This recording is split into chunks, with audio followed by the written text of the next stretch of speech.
Hi అండి, welcome to my channel PSM Telugu vlogs. ఈరోజు మీకు నేను ఇడ్లీ పిండితోటి పునుగులు ఎలా చేసుకోవాలో చూపించబోతున్నానండి. చాలా క్రిస్పీగా, చాలా టేస్టీగా, చాలా బాగుంటాయి. బ్రేక్ఫాస్ట్లోను, ఈవినింగ్ స్నాక్స్లోను చేసుకోవచ్చండి. తప్పకుండా ఒకసారి ట్రై చేయండి. నేను ముందుగా చట్నీ కోసం పల్లీలు వేయించేసి పెట్టుకున్నానండి. ఎండుశనగపప్పు కొంచెం వేసేసుకున్నాను. అందులోకి 4 పచ్చిమిర్చి, చింతపండు, వెల్లుల్లి రెబ్బలు 3, తగినంత ఉప్పు వేసేసుకొని మిక్సీ వేసేసుకున్నానండి.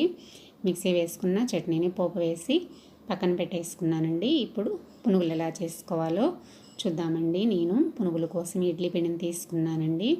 ఇడ్లీ పిండి మనకి మిగిలిపోయినప్పుడు కానీ, కొంచెం ఇంట్లో అందరికీ సరిపోయినప్పుడు కానీ, ఇట్లా ఇడ్లీ పిండిలోకి కొంచెం వరిపిండి యాడ్ చేసేసుకొని పునుగులు చేసుకోవచ్చండి. నేను 1 కప్పు వరిపిండి తీసుకున్నాను.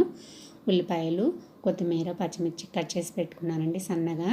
అట్లానే కరివేపాకు, అల్లం తీసుకున్నానండి. అవి కూడా సన్నగా కట్ చేసి పెట్టుకున్నాను. 1/2 టీ స్పూన్ జీలకర్ర తీసుకున్నానండి. మనం నూనె వేడి చేసుకుంటూ పిండి కలిపేసుకుందామండి. అప్పుడు ఈజీగా పని అయిపోతుంది మనకి. ఇప్పుడు ఇడ్లీ పిండి తీసుకున్నాను కదా, అందులోకి మనం తీసుకున్న వరిపిండిని వేసేసుకున్నామండి. వరిపిండికి బదులుగా మైదా పిండి కూడా వేసుకోవచ్చండి, ఆప్షన్ అండి. వరిపిండి లేకపోతేనే మైదా పిండి వాడుకోండి.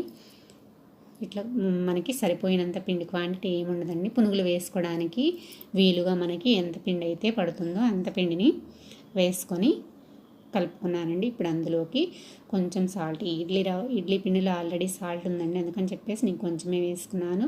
అందులోకి ఉల్లిపాయ ముక్కలు, పచ్చిమిర్చి ముక్కలు, అల్లం ముక్కలు, కరివేపాకు, కొత్తిమీర, జీలకర్ర అంతా వేసేసుకొని పిండిలో బాగా కలిసిపోయేలాగా కలుపుకొని, చూసారు కదా ఆ క్వాంటిటీలో నేను కలుపుకున్నానండి. మీకు ఇంకా జావ అనిపిస్తే కొంచెం పిండిని కూడా యాడ్ చేసుకోవచ్చు. ఇప్పుడు నూనె కాగిందో లేదో ఒకసారి టెస్ట్ చేసుకొని పునుగుల్ని వేసేసుకుందామండి. పునుగుల పిండి ఒక్కొక్కటిగా వేసేసుకుంటే అంటుకోకుండా ఉంటాయండి. బాండీకి సరిపోయినన్ని పునుగులు అయితే వేసేసుకున్నాను. ఇందులో సోడా, ఉప్పు అలాంటివి ఏమీ కలుపుకోకుండానే మనకి పునుగులు అనేవి చాలా బాగా వస్తాయండి పొంగుతూ. చూసారు కదా, వీటిని ఒకవైపు ఉడకనిచ్చిన తర్వాత రెండో వైపుకి తిప్పేసుకున్నామంటే రెండు వైపులా మనకి పునుగులు బాగా ఉడికిపోతాయండి. ఎవరైనా సడన్గా గెస్ట్లు వచ్చినప్పుడు కూడా ఇట్లా ఇడ్లీ పిండి ఉన్నప్పుడు మనం ఈజీగా చేసేసుకోవచ్చండి.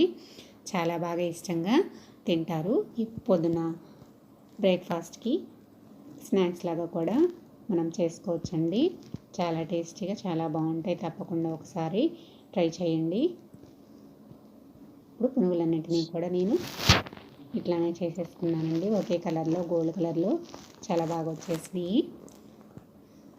చూసారు, లోపల పిండి అనేది కూడా ఏం లేదండి, చక్కగా బాగా ఉడికిపోయినాయి. పిల్లలు కూడా చాలా ఇష్టంగా తింటారండి. చట్నీతోటి సర్వ్ చేసుకున్నామంటే.